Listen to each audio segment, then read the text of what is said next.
Donc quand il a qu'un travaille vraiment ici sur son attaque, donc quand il arrive ici sur lui.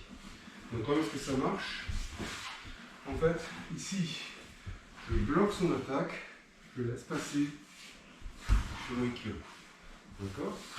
Donc quand c'est coulé, ça va plus vite évidemment. Mais l'idée c'est vraiment celle-ci, c'est que quand il arrive ici, je l'ouvre ici, je laisse passer son attaque pour faire le kill.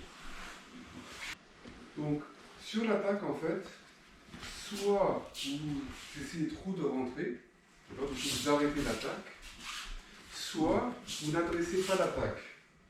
Et du coup vous vous retrouvez sous l'attaque. L'idée ici c'est d'accepter l'attaque, de laisser passer. Donc accepter l'attaque veut dire que je lui donne ici l'attaque et moi je me laisse repousser et maintenant je m'insère dans son mouvement. Donc ça demande justement une sensibilité au niveau du contact où en fait ici je lui dis je vais par là, tu vas pouvoir passer, tu vas pouvoir forcer ton attaque et moi je vais m'insérer. Mais ici, là, il faut que je sois ici vraiment sur lui. Moi je peux ici frapper et lui il est désaxé. Donc ça c'est important à contrôler qu'au moment où ici, si vous êtes coulé et que lui ici peut frapper, c'est que c'est pas bon. D'accord? Et donc ça fonctionne en descendant ses coudes. Donc si ici je suis là, ici, plus doucement, donc je suis ici, là et ici, vous voyez qu'à aucun moment il ne peut me toucher. Par contre, sur ce même mouvement, si ici, je lève les coudes, là, ça, à la place de ça. Vous voyez que là, si je suis là, en fait, il ne me touche pas. Si je lève le coude, il me touche. D'accord? Donc vraiment garder coup de corps, ici, sur lui, et dès que la force revient, je viens ici. Yokomen, je rappelle, il attaque le côté qui est devant. D'accord? Pourquoi il fait attaque le côté devant? Parce que justement, ici, moi, je maîtrise la ligne. Donc, dès que lui, il lève son sabre, moi, je suis là. D'accord? Et donc, dès que lui lève, en fait, il ne peut pas venir vers moi. Donc, qu'est-ce qu'il va faire? Il va bypasser la ligne pour attaquer ici. Okay? Donc, quand je suis ici, dès que je descends, ici, je continue à maîtriser la ligne, mais lui, ici, une fois qu'il a décidé d'attaquer, ben là, il est obligé d'y aller. Et donc là, il peut me toucher. Et donc, moi, ma réaction, quand vous regardez, ce n'est pas ça. Là, je me fais tuer. Mais du moment où il s'est décidé, c'est ça. Et là, vous voyez que c'est lui maintenant qui a un problème. Parce que je rappelle, bon, là, normalement, on a des gardes, hein, donc il ne peut pas... Si on se retrouve ici à bloquer nos gardes, pour moi c'est du pain béni. Parce qu'à partir de là, moi je peux juste rabattre mon sabre et je le mets en danger et lui il a un problème. D'accord? Donc de cette position-là, ici, c'est ici. Vous voyez que là, moi, mon sabre, il est à l'intérieur de notre Kensen, le sien il est à l'extérieur. Et là, donc, il a plusieurs possibilités. Soit il recule, d'accord? Soit, mais tu recules voilà, c'est ça, pour réattaquer. Du coup, je ne sais pas trop par où il va venir, hein, s'il va venir par l'intérieur ou par l'extérieur. Ou alors, ici, il a l'impression qu'il peut continuer son attaque. Et s'il a la possibilité de continuer son attaque, parce qu'il se sent plus fort, ici, s'il se sent plus fort, ben, je sais qu'il va l'utiliser. Et donc vous voyez, donc on va faire tout doucement ici, là, il arrive ici, je le bloque ici, je le laisse passer, et je reviens. Et donc si on fait ça sans sabre, on voit que ici son attaque elle arrive, là vous voyez, on a vraiment le parallèle avec le sabre, là je le laisse passer, et je fais mon équilibre. Et surtout ce que vous voyez, je pense, c'est que sur ce mouvement-là, il n'y a pas de mouvement latéral. Ici, il y a un mouvement vertical. De ce que Michaud montrait, en fait, quand l'autre attaque ici, lui il attaquait ici. Off. Donc vous voyez qu'en fait, ici il attaquait, il rentrait là et il attaquait là. Et en fait, il l'expliquait par le fait que si on prenait ça,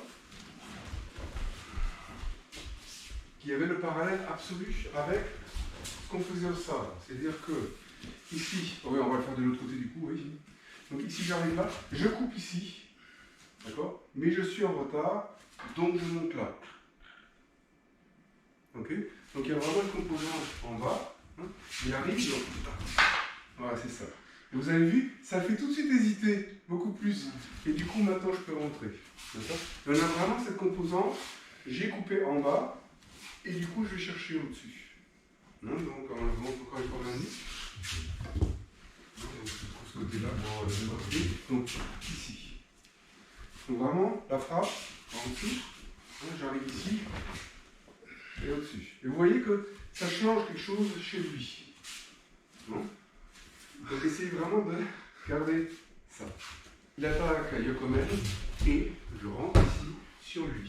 D'accord? Mais comme vous venez de le voir, je peux me louper. D'accord? Et donc, si je me loupe, en fait, je vais devoir changer ce que je fais. Et donc, si sur le mouvement de sortie, je me rends compte que c'est compliqué, je vais changer. Mais par contre, je ne vais pas changer n'importe comment, parce que regardez, si ici, je suis là, et que maintenant je change ici, vers ça, ici, je peux faire voir. Donc, on va retrouver notre Ikkyo. Donc, ici, on dit, regarde, tu es plus fort que moi. Et maintenant, quand il est frappé, je peux faire mon Iriminai. Donc, tout en loupant mon Ikkyo, ici, je loupe mon Ikkyo. Là, quand il arrive, je fais mon Iriminai. Donc, toujours ici, comme pour mon Ikkyo, ici, quand il arrive, on a vu que ici, sur le Yokomen, en fait, on a essayé de rentrer pour rentrer directement notre Ikkyo. Si jamais ça loupe, on passe ici derrière pour attaquer sa nuque. D'accord? Et en fait, ici, je me rends compte que l'île ne marche. Je fais le Shionagi. D'accord? Donc l'idée, c'est ici de dire que là, je n'arrive ni à passer là, ni à passer à l'extérieur. Et du coup, je passe à l'intérieur. Et donc sur le ressenti de cette attaque-là, je fais mon Shionagi. Oui, c'est ça, c'est-à-dire ici. 1, 2, donc ici, Atemi ici, Atemi là, là, je passe, et là. Ok, donc c'est...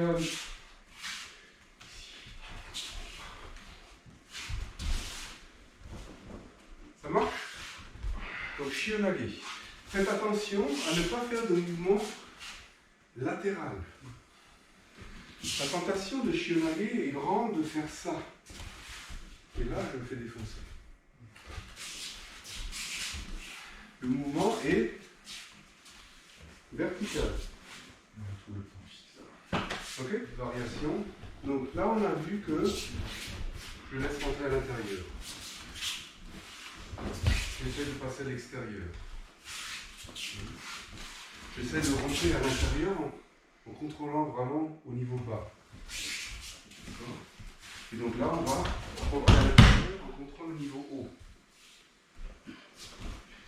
Donc, ce qui se passe, c'est que sur notre contact ici, on aimerait bien soit passer à l'extérieur, mais lui, il allonge. Du coup, moi ici, je ne peux pas passer parce que lui, il force le chemin droit vers moi. Donc, je ne peux pas. Je ne peux pas non plus descendre parce qu'il est costaud à cet endroit-là. C'est pas grave, parce que du coup, en fait, ici, feuille de papier, j'arrive par l'intérieur pour faire mon papier. Donc, en fait, je le fixe sur son attaque. Je le force à être encore plus costaud pour rentrer sur lui. Feuille de papier. Oui. C'est vraiment... il faut absolument éviter ici de venir, voilà, par l'extérieur, parce que là, c'est lui qui rentre. C'est celui qui arrivera à faire son changement de hanche le plus sur place possible. Donc quand vous êtes ici, regardez ma main, ici elle n'arrive vraiment pas en dessous sur lui. Intermédiaire, c'est pas vraiment tourner les mains, c'est pas non tout à fait sticky hands, mais ici de travailler vraiment la relation avec le corps pour vraiment rentrer ici, là et ici. En bas, au-dessus, je passe en dessous, je remonte. Donc lui fait pareil, donc tu passes en dessous, tu récupères mon bras, tu pousses vers moi, voilà, ici, je passe en dessous. Trop compliqué? Bon, on fait juste tourner les mains. Donc ici, voilà, là. Du coup, oui, non. Comme avant, hein. Voilà, juste tourner les mains, voilà, là. Ok? Donc vraiment travailler ici. Voilà, ça c'est bien. Donc, ouais, bien. Crois en ton truc. Voilà, crois en ton truc. C'est ça. Voilà. Donc vraiment ici, choc. Sentir où est-ce qu'il est, l'emmener